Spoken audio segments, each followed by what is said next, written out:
Le village de Kondo était un endroit réputé pour ses traditions ancestrales et ses mystères inexpliqués.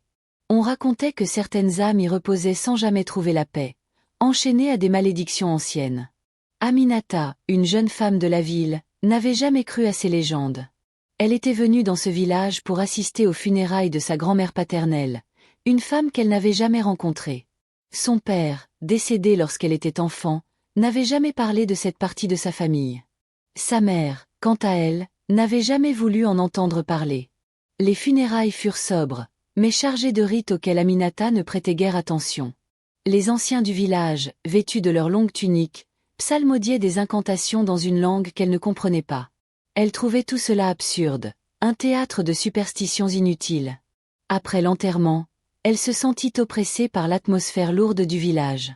En signe de rébellion contre ces traditions qui lui semblaient arriérées, elle s'éloigna du groupe et se dirigea vers la tombe de sa grand-mère, située un peu à l'écart. Avec un rictus moqueur, elle murmura « Que peuvent bien me faire des esprits morts ?» Puis, dans un geste de défi, elle baissa son pantalon et urina sur la tombe. À cet instant, un frisson parcourut son échine. Le vent se leva brusquement, et un silence étrange s'installa autour d'elle.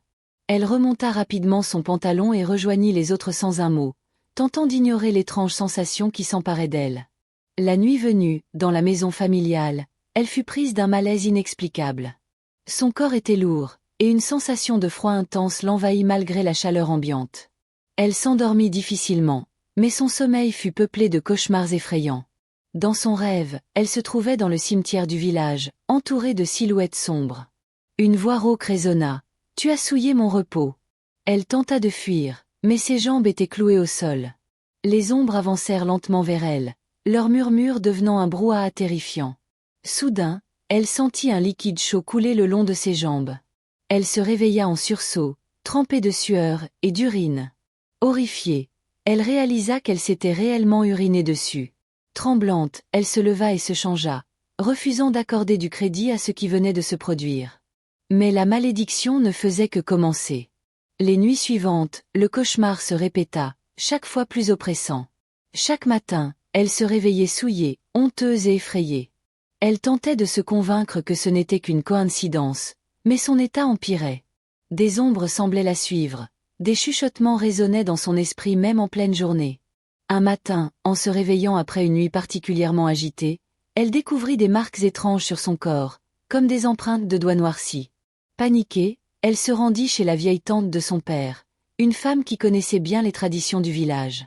En l'écoutant, la vieille femme blêmit et lui ordonna d'aller voir le guérisseur du village au plus vite. Le guérisseur, un vieil homme aux yeux voilés de blanc, l'accueillit en silence. Après un long moment d'observation, il parla d'une voix grave. « Tu as défié l'esprit d'une aïeule. Elle réclame justice. » Aminata, désespérée, tomba à genoux. « Que dois-je faire pour me libérer ?» Le vieil homme la fixa d'un regard perçant. « Pour apaiser l'esprit, tu dois offrir en retour ce que tu as souillé. » Aminata frissonna. « Que voulez-vous dire ?» Le guérisseur posa une main sur son épaule. « Soit tu sacrifies ta capacité à uriner pour toujours, soit tu restitues l'honneur de la défunte en accomplissant un rituel d'humilité et de soumission. » Face à cette révélation, Aminata comprit que son mépris de la tradition venait de la mener à un choix impossible. Son arrogance allait lui coûter plus que ce qu'elle n'avait jamais imaginé. Mais le rituel en question n'était pas simple. Il exigeait qu'elle passe 3 jours et 3 nuits seule dans la forêt sacrée, sans nourriture ni eau, pour prouver son repentir. Elle devait également creuser, à main nue, une nouvelle tombe symbolique à côté de celle qu'elle avait souillée, en signe de respect. Terrifiée, mais sans autre choix, Aminata accepta. La première nuit, elle sentit des présences autour d'elle. Des voix chuchotaient son nom dans le noir, et des ombres semblaient l'épier à chaque instant. Le froid glacial la transperçait, et la faim la rongeait. À plusieurs reprises, elle voulut fuir, mais elle savait que seul l'accomplissement du rituel pouvait la sauver. La deuxième nuit fut pire. Elle crut voir sa grand-mère, debout devant elle, le visage tordu par la colère. L'apparition lui murmura des mots qu'elle ne comprenait pas, puis disparut dans un cri déchirant. Prise de panique, Aminata se recroquevilla au sol, priant pour que tout cela cesse. Le 3e jour, à bout de force, elle parvint à creuser la tombe symbolique. Lorsqu'elle eut terminé, le vent se leva brusquement, et elle entendit un murmure apaisé. « Tu as réparé ton offense. Puis, plus rien. Le silence. Le calme. Une étrange chaleur l'envahit, et pour la première fois depuis des jours, elle se sentit en paix. Rentrée au village, elle alla voir le guérisseur, qui confirma que l'esprit était enfin apaisé.